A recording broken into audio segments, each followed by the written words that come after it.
நீங்க செஞ்சதெல்லாம் இந்த ஊர் மக்கள் நல்லாவே ஞாபகம் வச்சிருக்காங்க போல இருக்கு. அதான் நீங்க இவ்ளோ கேக்கும் போது உங்களுக்காக இங்க பேசுறதுக்கு யாருமே இல்ல. அது சரியா சொன்ன இசை. இதோ இருக்காங்களே, நீங்க ஆசைப்பட்டு வாங்குறதுக்கு பேரு மரியாதை இல்லங்க. ஊரே ஆசைப்பட்டு குடுக்கறது தான் மரியாதை. அது ஏன் உங்களுக்கு கிடைக்கலன்னு புரியுதா? இதுக்கு மேல நம்ம என்ன சொல்ல முடியும்? ஏய், வார்த்தை வார்த்தை என்னடா தடிக்குது? வேற மாதிரி ஆயிடும். ஏய், என்னடா என்ன பண்ணுவேன்? ஏய், என்னடா என்னடா? ஓவரா பேசுற? என்னடா? இருங்கப்பா. தம்பி இப்படி எல்லாருமே கோவப்பட்டீங்கன்னா இந்த ஊர் திருவிழாவை எப்படி நடத்துறது? நீங்களே சொல்லுங்க.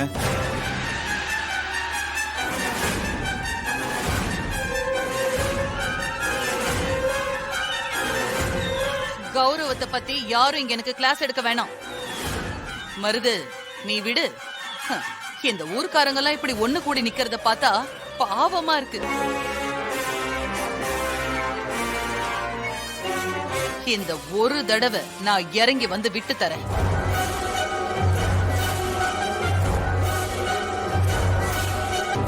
யாருக்கு என்ன தகுதி இருக்குன்னு இந்த ஊருக்கு நல்லா தெரியும்.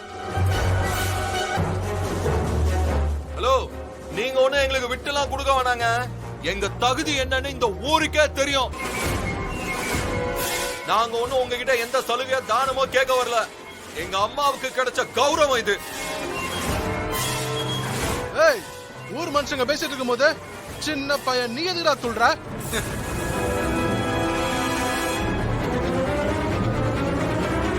இது எங்க ஊரு. எங்களை மீறி இந்த திருவிழா எப்படி நடக்குது நானும் பாத்துறேன்டா. என்னங்க மிரட்டுறீங்களா? சொல்லுங்க, மிரட்டுறீங்களா?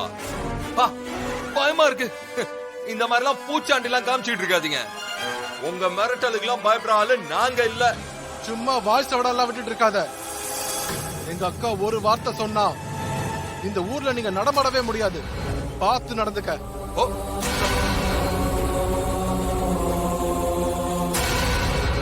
விஷால், கொஞ்சம் அமைதியா இருப்பா.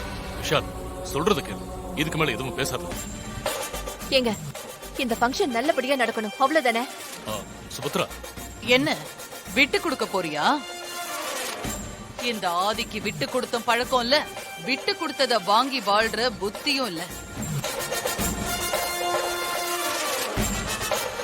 இவ்ளோ பேசுறியே, என் தம்பி மருதுவோட உன் பையன் கம்பு சண்டையில மோதட்டும்.